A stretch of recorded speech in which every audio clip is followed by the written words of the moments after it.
It's my pleasure to chair this session, The Future of Gene Therapy for Inherited Blood Disorders. We're going to have, I think, two very exciting presentations. One on current and future innovations in gene therapy for hemoglobinopathies that will be delivered by Dr. Julie Kanter.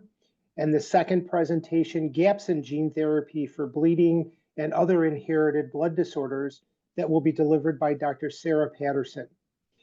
We're going to hold our questions until both presentations are completed, since I think they're going to be so complementary. It'll be a good opportunity to do that.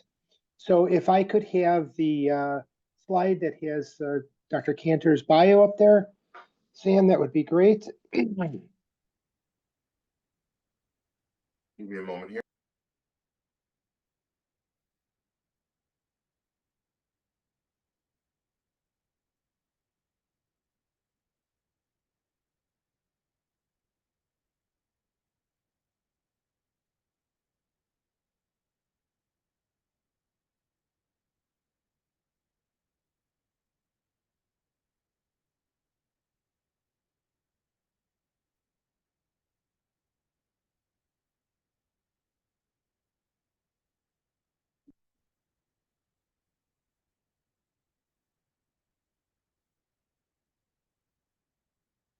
Thank you. So as you can see, Dr. Julie Kanter is a professor of medicine and pediatrics at the University of Alabama in Birmingham. She is a very distinguished investigator and researcher in the area of sickle cell disease. Her main research interests are understanding the biology of novel therapies through improved understanding of the biology and clinical endpoints, and then obviously being able to implement those and disseminate them into clinical practice. Dr. Kanter is well respected in the field of hematology as well as in sickle cell disease, and it's a distinct pleasure to have her here to present to us on this topic. Julia, take it away. Thank you, and thank you very much for that introduction. I will apologize, I'm a little croaky this morning. It's that time of year and my daughter wanted to share with me. So with that, I'm excited to talk about the current and future innovations in gene therapy for hemoglobinopathies. I am Julie Kanter. In addition to my academic place, I also serve as the president of the National Alliance of Sickle Cell Centers. These are my conflicts and disclosures. I have done some work with almost all of the currently active gene therapies at some time or another. So I'm hoping after these few minutes, you'll understand a little more about why we're using gene therapy for hemoglobin disorders, and a little of how the concept is a little funny in some ways, and that we're going to review the FDA-approved therapies for hemoglobinopathies, some of the innovations, and then talk about ways that we need to optimize this therapy for more individuals. So I love talking about this slide. I think everyone here is familiar with chromosome 11 because I like to say it's where the magic happens for hemoglobinopathies. It's where normal adult beta globin or hemoglobin is made. And I think what's most important here is to remind everyone that this is actually not where any of the gene therapies are currently targeted. So I find this entertaining in some ways, or ironic is probably a better word, because we talk about how sickle cell disease in particular is a point mutation that we've understood since 1910, and we should have all of these therapies available for this disease. And of course, due to multiple limitations in funding, in awareness, and in education, we really are behind where we should be. And it was selected as one of the very first gene therapies because its biology and genetics are so well understood. However, when we talk about what happens, you're going to notice that none of the magic of gene therapy is actually happening on chromosome 11. And what does hemoglobin do? Well, it actually carries the oxygen, right? Every part of the body needs oxygen, and so hemoglobin's responsible for dropping off that oxygen. Inside every red blood cell is actually millions of hemoglobin molecules. And so while I always think in my head about a couple of hemoglobins hanging out and dancing around, there's a lot more than that. And the concept here is that if you can change the hemoglobin content in every red cell, then we can really improve the outcomes that we see in sickle cell disease and in thalassemia because we're taking the hemoglobin that's not working and replacing it with working hemoglobin. As you also know, hemoglobin is made up of alpha chains and beta chains. When we think about sickle cell disease, we're focused on the disorders of the beta chain, whereas in thalassemia, we have both alpha and beta chain issues. So how does the current gene therapy then really work? Well, in one of two ways. Either increasing the production of baby fetal hemoglobin or gamma globin through gene editing, or we're adding the code, the DNA that codes for healthy adult hemoglobin, in this case tagged molecularly with T87Q, into the DNA. But in both of these cases, we're adding additional hemoglobin. We're not subtracting the hemoglobin the body is already making, at least not directly. The process for both of these therapies at this time is identical. And I always want to call out Bluebird Bio for the work they did in sticking with prioritizing these hemoglobinopathies for gene therapy, because this had a lot of roadblocks in the beginning, and yet pushing through that, we now have gene therapies today. So we now understand in the setting of sickle cell disease that we need to first stop their hydroxyurea and simultaneously start them on transfusions for at least 2 to 3 months. In individuals with thalassemia, whether they have transfusion dependent or non-transfusion dependent, we do actually recommend that they get hypertransfused prior to stem cell collection. They get mobilized and the stem cells get collected, usually on the inpatient side. That can take a couple of cycles. During that time, those cells are then sent off to a centralized manufacturing location. When they're ready, the individual gets chemotherapy, is of course then giving back their own cells with that nice new hemoglobin in it, and we follow them for 2 years in the beginning and then 15 years. Importantly, the process of mobilization is different in thalassemia, where they do receive standard mobilization with GCSF, and for sickle cell disease using plerixafor. So when we think first about exa-cel, and I always refer to these therapies by their shorter names because the longer ones are just too hard to say, I like to again remind you that while chromosome 11 is where all that magic is happening, where the gamma globin is made and the beta globin is made, it's actually not where the gene therapy is targeting. And instead, that gene therapy is targeting BCL11A. It's a transcription factor that turns our fetal hemoglobin off. So normally we don't make gamma globin because it's shut off at birth, and instead our bodies make beta or adult hemoglobin. What happens here is that we make double-stranded DNA cuts, and instead we turn fetal hemoglobin back on. But remember, beta globin is still being made. So instead of not making beta globin, you're both making, in the case of sickle cell, hemoglobin S and hemoglobin F, because we have not actually done anything to this specific DNA. Lovo-cel is our other therapy. This is the gene addition therapy. We use a viral vector, like an envelope in which we're mailing a letter to the stem cells. That allows that new gene coding for hemoglobin A to get into the DNA and then to produce that healthy hemoglobin A. Again, in this case, we are not touching that hemoglobin S, so these individuals end up making both A and S. And then a little bit more about thinking of how we're doing this in the setting is just another diagram that I really liked, showing you some of the differences that we see, that we're either turning on hemoglobin A in that upper left corner, turning off the BCL11A to make fetal hemoglobin. This particular is discussing another way of doing that using a lentiglobin virus, previously called the GRASP trial. And then on the right side is where we're talking about the exa-cel. But if we want to ensure that we can optimize this therapy, one of the things that we haven't done as good a job as I think we should have is defining expectations for the therapy. So that means we have to say, what is success? And we are going to define this at multiple levels, and we can't just let the regulators define this for these affected individuals. We also need them to define it for themselves. Biologically, defining success is pretty easy. We have hemoglobin that's not functional or not as functional as we want it to be, and we're replacing it with new functional hemoglobin.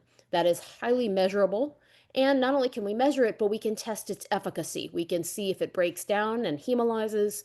We can see if that hemoglobin is sticky and polymerizing, as in the case of sickle cell disease, or non-functional in the case of beta thal major, where they're not making any beta thal chains. We can see how that hemoglobin responds to hypoxia.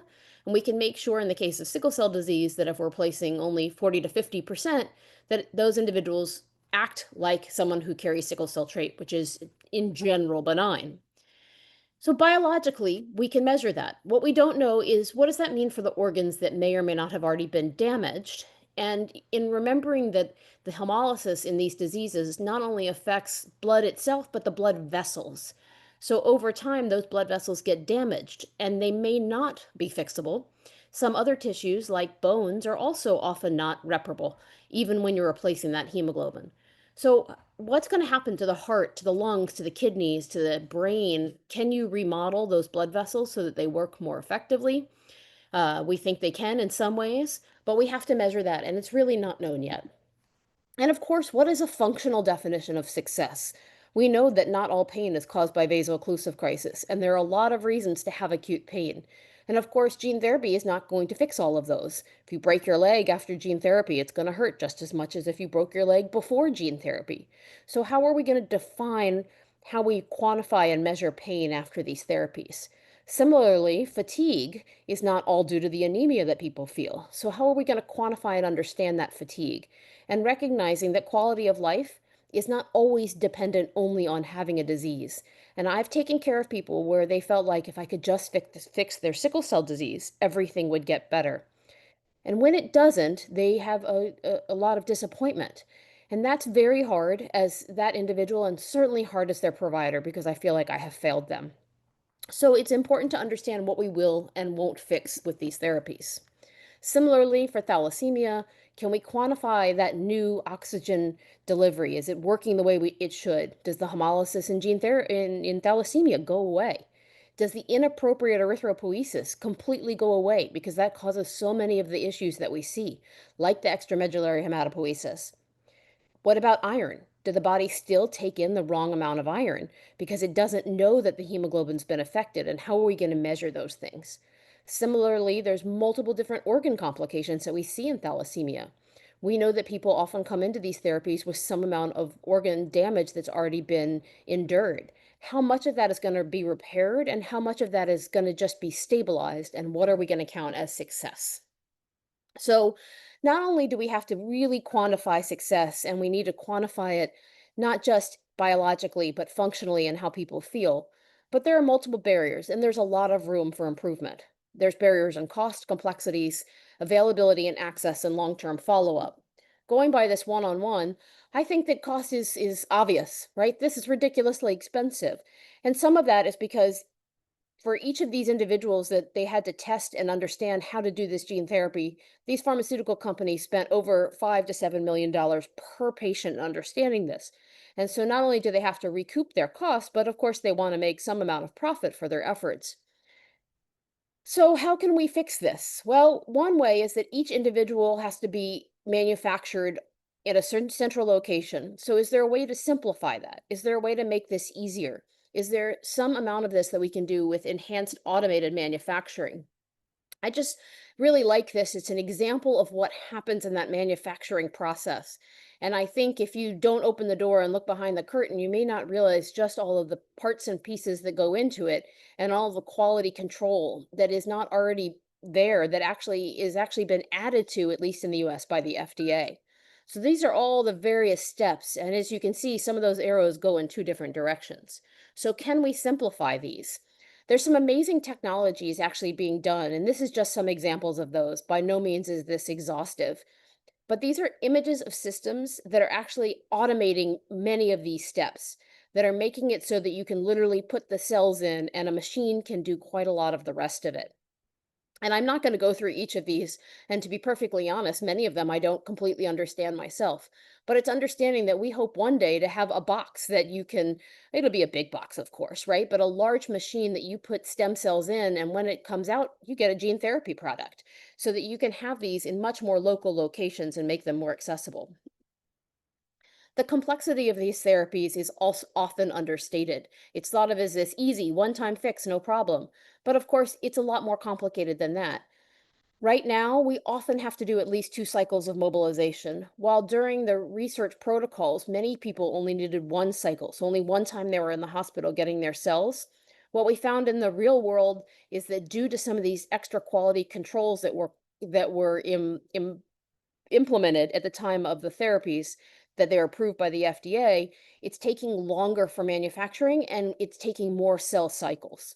We also know we need to reduce myeloablation. Myeloablation is the chemotherapy we use that actually causes infertility as well as the risks of other complications. And it causes people to be in the hospital for longer. So if we can reduce that and use antibody-directed therapy so that we're not destroying all of the blood in your system as we do this, but only specifically the stem cells, that should not just reduce the side effects, but decrease hospitalization. And then what about the process of in vivo gene therapies, where literally it's something that maybe you don't isn't a one-time fix, but it's a monthly fix. It's something that we give you monthly and it allows the body to make hemoglobin A. So thinking about how we do this, there are new mRNA-based conditioning. This might allow us to actually not have to use chemotherapy. That would obviously be amazing. We have to make sure it gets only into the bone marrow the way it is supposed to, and that those cells still engraft. There's targeted in vivo. What does that mean?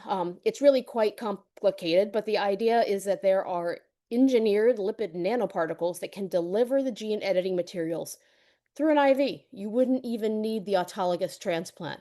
It certainly would be less invasive and simpler and more readily available. And then there's other novel conditioning agents, one of which I mentioned, which is an antibody agent that might allow us to have less myelosuppression and reduce the risk, and if not completely remove the risk of infertility.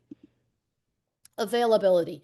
We have to make these therapies more available. Right now, they're almost entirely available in the United States, and yet the majority of people living with these disorders are not in the United States. So if we can reduce some of these other complexities that I've mentioned, if we can make the therapy less time in the hospital and less expensive, that's how we make this more portable. And then we can truly access the barriers to treatments. Less chemotherapy will help us, but so will the potential for in vivo delivery. The next step then is creating these models of in vivo delivery. One thing I think that's very important is that no, not everyone can do this. Not every transplanter can and should be taking care of people with sickle cell and thalassemia. If you're a hospital that's never taken care of hemoglobin disorders, but you think, oh, well, I know how to do an autologous transplant, that doesn't mean that you should. So we have to make sure that these are being done where people with sickle cell and thalassemia are already being treated, so that if there are complications, they know who to go to. Further, these people still need to be followed by their actual hematologists, not just their transplant doctors. There's so much we don't know yet about gene therapy that it's important that they continue to see their specialist.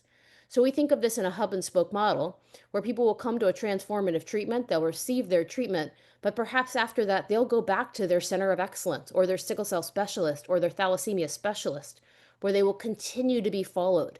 That also reduces their need to stay wherever they get the therapy. After 30 days, when they're stable, they can hopefully go back home and still get that same level of care in their home.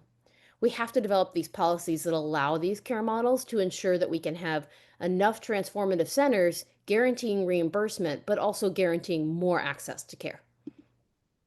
Long-term follow-up. These really don't need to be done in a bone marrow transplant center, and in fact, probably shouldn't be.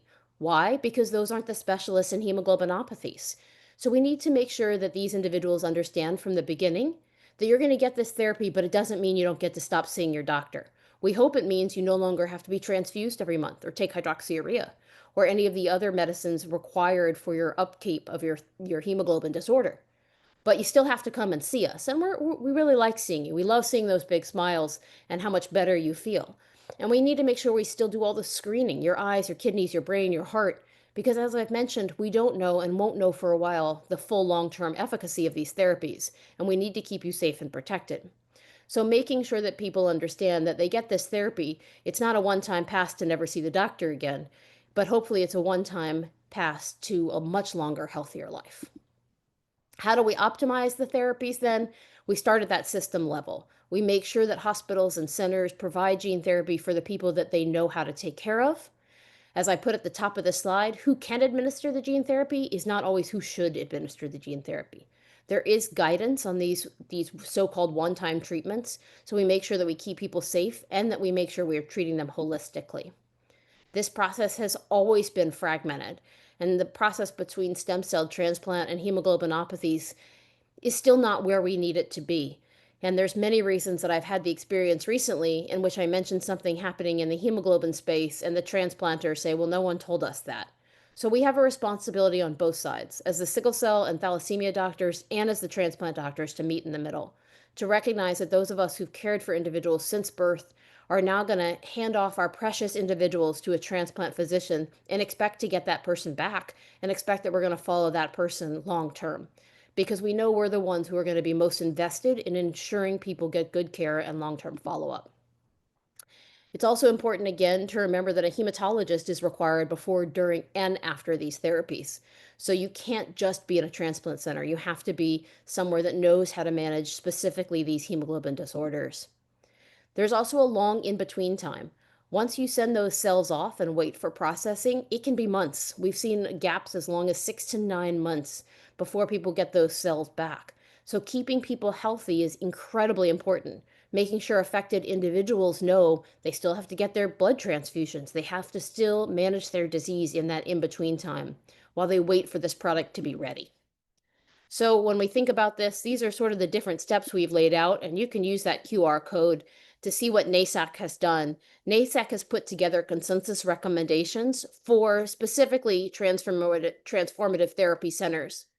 While these are specific to sickle cell disease, these also apply directly to thalassemia as well, making sure, again, that where you're getting the therapy, people know how to manage your disease, that you have ongoing care throughout the whole process, that as an affected individual, you know who to go to, when to go to them, and always know who to call if you need assistance.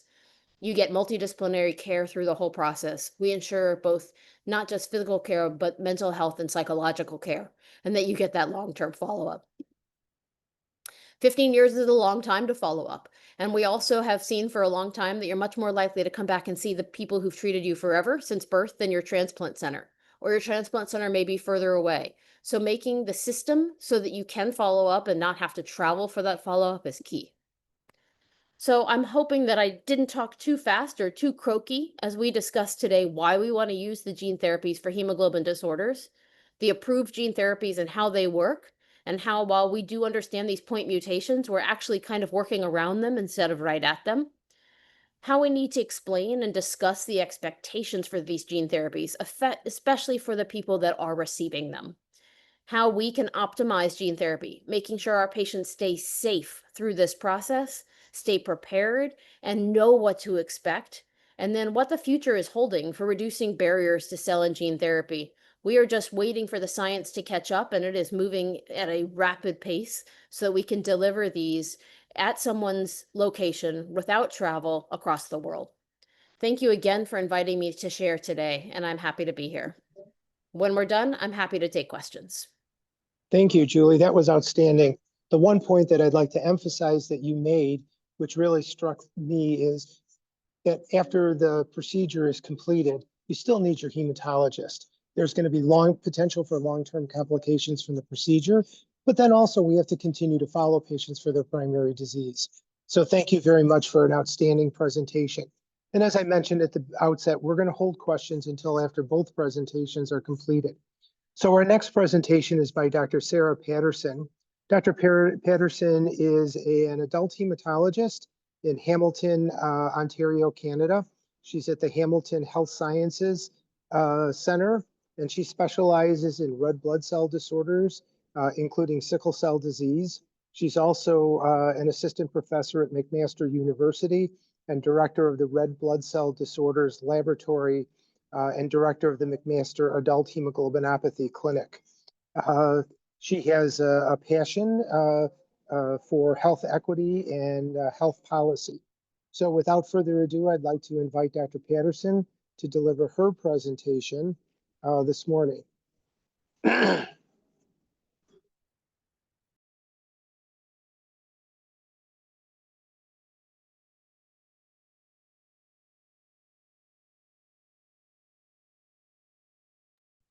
Excellent. Thank you so much for having me. I'm Sarah Patterson, as we heard. I'm going to be speaking today about gaps in gene therapy for bleeding disorders and other inherited blood conditions. I am a sickle cell doctor and thalassemia doctor, but I'm going to do my best to speak about other blood disorders. These are my conflicts of interest that shouldn't apply to this presentation. So today I want to very briefly review gene therapy technology, spend most of my time discussing gaps, as well as a little bit of time for future directions. We've heard about gene therapy from Dr. Kanter. There are two types of gene therapy categories, generally speaking: in vivo, where the cells are actually edited inside the body, and ex vivo, where we take cells out of the body, manipulate them, and then put them back in. Sickle cell and thalassemia are mostly ex vivo. Hemophilia is an in vivo therapy. So we're going to talk a little bit about that. This is just a nice picture of that. You can see your in vivo, where you generally virally vector a gene into the body, and that the magic happens inside compared to outside of the body, manipulation and then returning. So hemophilia is quite a different gene therapy process from what we've heard about in terms of that autologous transplant, sickle cell thalassemia version. In hemophilia, which is an inherited bleeding disorder, adenovirus vectored or adenovirus associated vector gene products, you put a gene into this adenovirus. It's a virus that is manipulated to not be able to replicate in the body unnecessarily. And it doesn't integrate, it doesn't actually put that new piece of DNA into your body like lentiviruses and other retroviruses. This is an in vivo therapy. You walk into the hospital, you get an IV, it puts this gene therapy product into your body, and it particularly likes to infect the liver cells, which is where the clotting factors are predominantly made. For this type of therapy, you don't need that myeloablative conditioning, that chemotherapy, because these viruses don't need to infect stem cells. The actual product is able to be then made by the liver cells. You can measure the amount of clotting factor that is made. These people do not require a long stay in hospital, and it's quite effective, at least over the short term. There are some differences between hemophilia A and hemophilia B in terms of duration of response. People who have pre-existing neutralizing antibodies, who've seen these viruses before and have a ready and active immune system army, who sees the virus coming in that's trying to help the person, will sometimes neutralize them. So there are some therapies that can be done to help reduce the immune response. People can have liver reactions as well. So hemophilia gene therapy is quite different in terms of the process compared to the autologous transplant type therapies. I also like that it's important that we look at the worldview. You know, I'm in Canada and our resources are quite different than some other places in the world. This particular paper that I'm showing an image from here talks about the hemophilia experience in Brazil and how Brazil is having the fourth largest population of people living with hemophilia, some 13,000 people out of a population of 215 million when this, in 2022, when this data was collected. How they were able to have involvement in hemophilia trials and actually use that as a catalyst to develop regulatory frameworks for the development of gene therapy for hemophilia, as well as subsequent technologies and products. It's important to remember that just because a treatment is approved does not necessarily mean that people have access, and that access depends on a lot of things, as previously mentioned, like geography, as well as healthcare funding models, etc. And this particular case study was really interesting in how the collaborations between academia, between pharmaceutical companies, and the community of people living with these disorders and caring for people with this disorder were able to come together and really make systemic change. So hemophilia gene therapy is quite different than sickle cell gene therapy. The barriers are quite similar, and coming together is the way to deal with it. This is an entirely different type of inherited blood disorder, X-linked sideroblastic anemia. You can see a sideroblast here. It has a circle of iron in the red blood cell. This is an ex vivo lentivirus, so one of those integrating viruses, and it's preclinical, but it's an interesting way that we can see how new disorders are an area of evolving research, that there is the opportunities for ongoing development are incredible. I'm not actually going to talk much about the gene editing. So CRISPR technology, you can see here, zinc fingers is another way to target a specific gene for editing, either for inserting a new gene or to have targeted areas where gene manipulation can occur. These are two of the basic technologies. CRISPR is the one that recently got approved through exa-cel, was the first CRISPR to clinical practice. So where are we at? This is a list of hematological disorders that have gene therapies: hemophilia A, B, thalassemia, sickle cell disease, Fanconi anemia we'll hear about tomorrow, and X-linked sideroblastic anemia. CAR-T, chimeric antigen receptor T cell therapy for hematologic malignancies, is not an inherited blood cell disorder, but is one of the evolving gene therapy areas for acquired hematologic disorders. And I think that experience of developing CAR-T technology and implementation is something that can be used, and a framework that will help us implement gene therapy for inherited disorders. So we have a list of the therapies that exist, different products, different disorders. There are at least 32 gene therapy products that exist. All but 5 of those have been approved in high-income countries. So the access to these therapies is not global at this time. We heard about long-term data that's emerging. These therapies are still new. We're following people for 15 to 20 years after to look for long-term efficacy as well as safety data.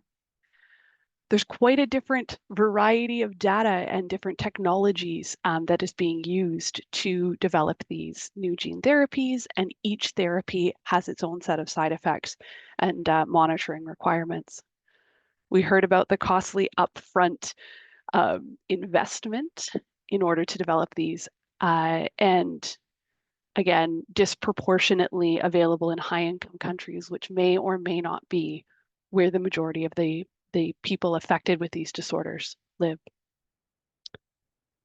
That's a summary of where we are. We're now going to talk about the gaps. Diagnosis and screening, identifying who should have these therapies. We need to have a reliable way to test people. Do you have the disorder? What are your genetics? Next generation sequencing has really made a large impact in the ability to screen people more thoroughly, faster, and more cost-effective methods compared to traditional sequencing. When we look at a lot of these trials, a lot of the patient populations were very specific. Did you have this genotype or that genotype? Were you transfusion dependent? Were you sick but not too sick? And understanding where our data limitations are versus the people we wish to apply these therapies to can be a tricky area of gap, because some of our patients who need these therapies are not identical to those who were studied. How do we tell if it works? We heard from the sickle cell and thalassemia experience from Dr. Kanter. Laboratory monitoring, for a lot of these disorders, we can do a blood test and see, is the product we have inserted producing? Does someone have an increased level of factor IX for hemophilia B? For clinical monitoring, it's helpful if you have an objective thing. How many bleeding episodes has this hemophilia patient had before and after? Which can be tricky for things like vaso-occlusive pain episodes in sickle cell disease, where there isn't always an objective clinical finding, and that experience of pain crisis can be very subjective. You can't tell that somebody's having pain or not having pain. Only the person can tell you that. How do we know how this compares to other therapy? Gene therapy is not like a transplant. It's not like hydroxyurea. It's not like factor replacement for hemophilia. over time, we will have long-term data that will help us understand how people are doing, what level of organ damage are they accumulating, how is that going. But at this point, it's very apples to oranges when we're looking at comparing this treatment compared to others, which makes it really hard to know what is best until we have more data. The durability of response is something that is very interesting to us. You know, hemophilia B seems to be much more persistent than hemophilia A, their adenovirus-associated vector gene therapy. Hemophilia A often has a decline in the factor that is produced over about 2 years, whereas hemophilia B seems to be persistent for up to 8 years, I believe, is the data I saw. CRISPR gene editing should not, in theory, be undone because it's something that is done editing in the stem cell. However, DNA mechanisms, repair mechanisms may be able to undo things. We believe that this will be a permanent therapy, but only time will really tell. If someone loses a response, what can they have afterwards? Because previous gene therapy or previous transplant is often an exclusion for receiving these therapies again. So if there is a concern about durability, what happens next? What opportunities are available to these patients is definitely a gap that we need to keep our eye on. The safety of therapy depends on the type of therapy you got. So someone who was treated with a viral vector may have viral shedding. That adenovirus-associated vector particularly selectively infects the liver, which can cause liver toxicity. Sometimes people will get myocarditis, inflammation of the heart, or certain nerve toxicities. For our stem cell autologous transplant type mechanisms, a lot of the toxicities we're seeing now are related to the conditioning therapy, which is for sickle cell disease and thalassemia, myeloablative, can cause liver toxicity, cancer, lung damage, infertility, and a risk of infection. Gene therapy, if it's integrating into the stem cell, so a lentivirus or untargeted viral integration has previously been associated with a potential for insertional mutagenesis or oncogenesis.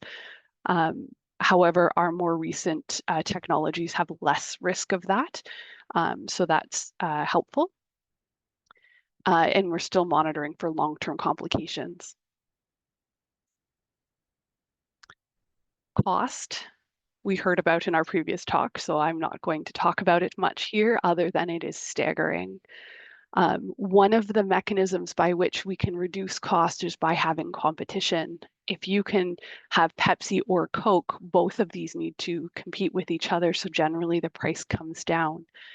In these types of technologies, the cost of development is staggering. And if you're looking at a rare population like that X-linked sideroblastic anemia, how many gene therapies are really going to reliably come to market?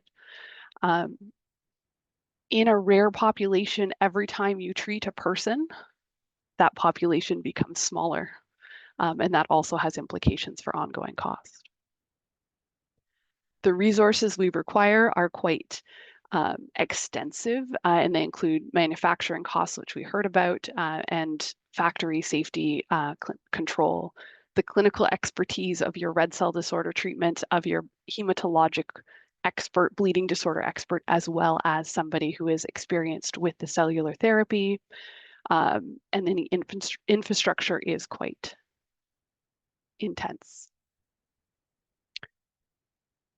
So that's where we are, and that's some of the gaps. But how can we do better? Where can we go?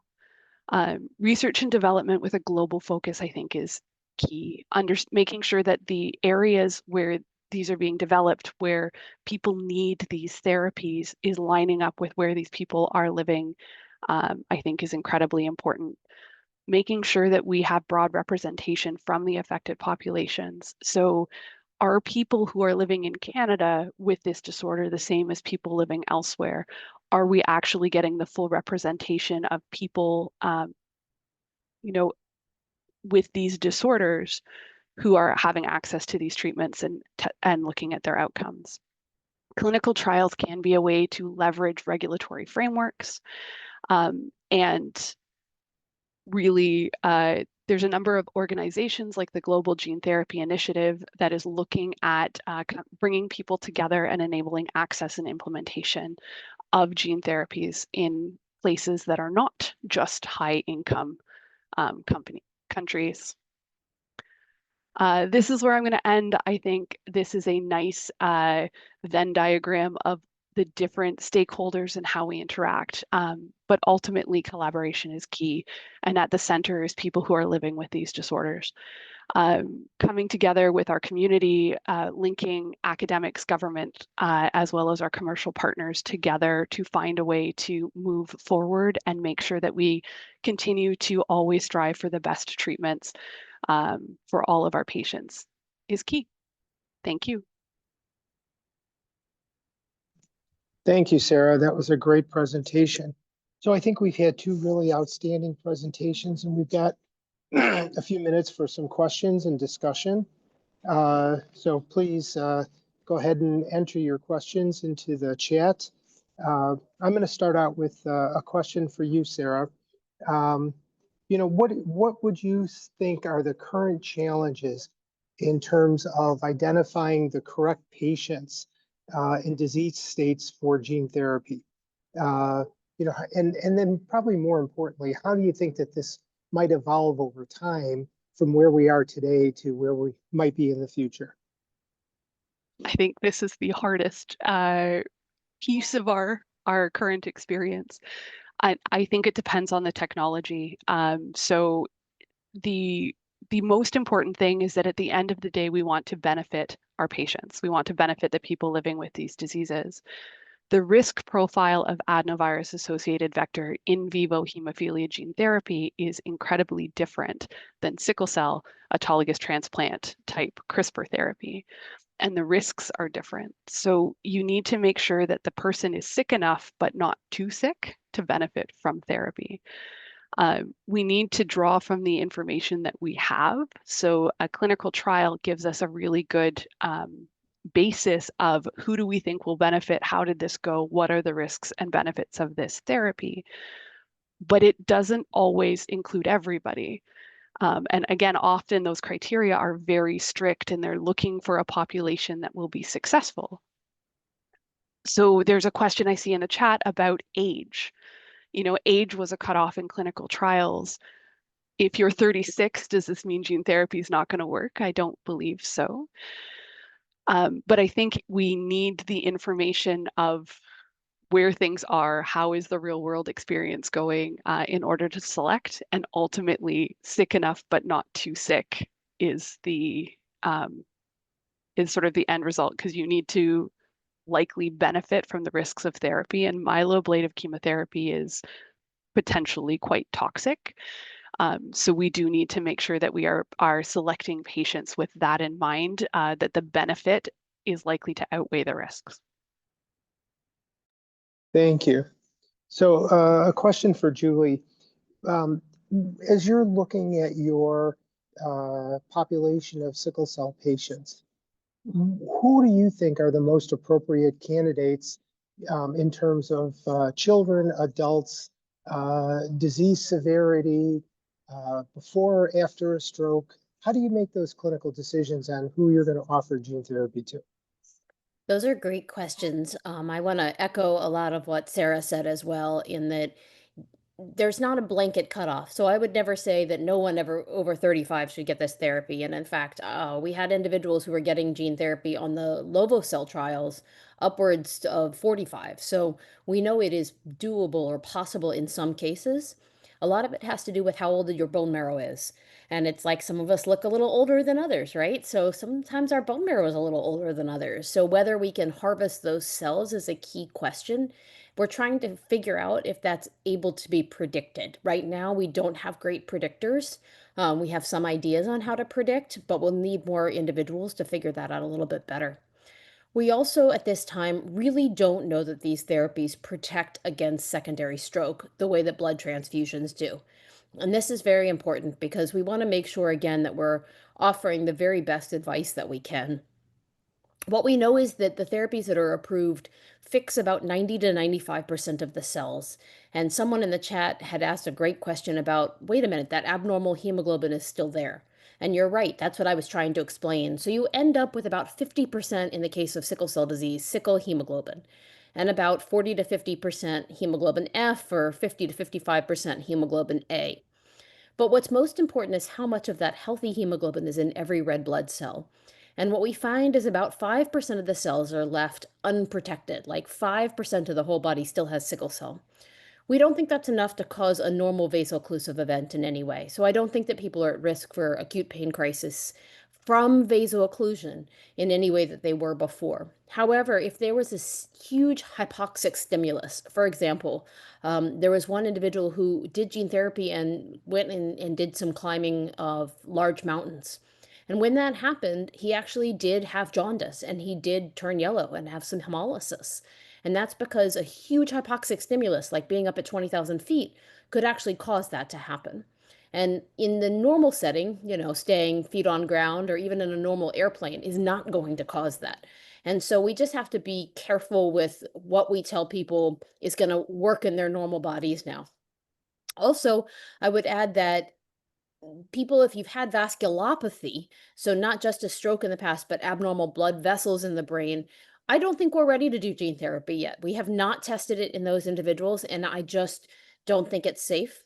I also saw a question about, can all sickle cell disease warriors get this therapy? And we haven't tested this in hemoglobin SC disease. And this is a place where we need to hold the pharma company's feet to the fire. The FDA did not put genotype specification in the label. What that means is they didn't say, no, you can't, but it's not been done yet. And we honestly have no idea what happens when we do these therapies in people with SC disease. Do we overcrowd their hemoglobins and their red cells, which is actually possible in this scenario? And until we do this in the research setting, it is not fair to affected individuals to do this in the commercial setting. And it's something we really need to make sure that we hold the feet to the fire of the pharma companies, that they don't just say, oh, go do it, so they don't have to do the trials. So I hope that helps answer some of the questions. Yeah, thank you. That was great. So I've got a question for both of you. And, most of these gene therapy trials have been done in essentially high income countries where the infrastructure to undertake these complex therapies is in place. How can low income or low middle income countries realistically benefit from these advancements where the infrastructure may not be as well developed? So it's a very hard question to answer, and I'll start. I think there's a couple of different ways. I think we have to figure out how to have local production facilities, and we have to make sure that we have local blood access. Right now, those are the two biggest barriers. You have to be able to get the transfusions you need, and you have to have local production so that we're not shipping cells across oceans. If you could do those two things, then you build a hub and spoke model in individual countries. And I don't think it's unrealistic. I think it just needs to be operationalized. That means having the blood banks of the United States and that processing set up shop in other countries so that we make sure blood is safe, because you do need a lot of blood during these treatments. And similarly, that you have these novel manufacturing devices are really incredible. And I do think they will facilitate faster than we think, kind of gene therapy in a box, that you can do these more easily without 200 people in a lab. And you're moving from 200 people in a lab to 3 people. And so I do think that that's feasible and coming soon. But those are the two to me of the main things we need. I entirely agree with that. And we have seen the uptake in gene therapies for malignant conditions really taking off. The number of CAR T sort of available products is growing and is becoming available in more places around the world. So I do think some of that infrastructure can be borrowed, and it's not the same. And it shouldn't be the same, but that experience, that implementation journey, we can learn from that when we're looking at this.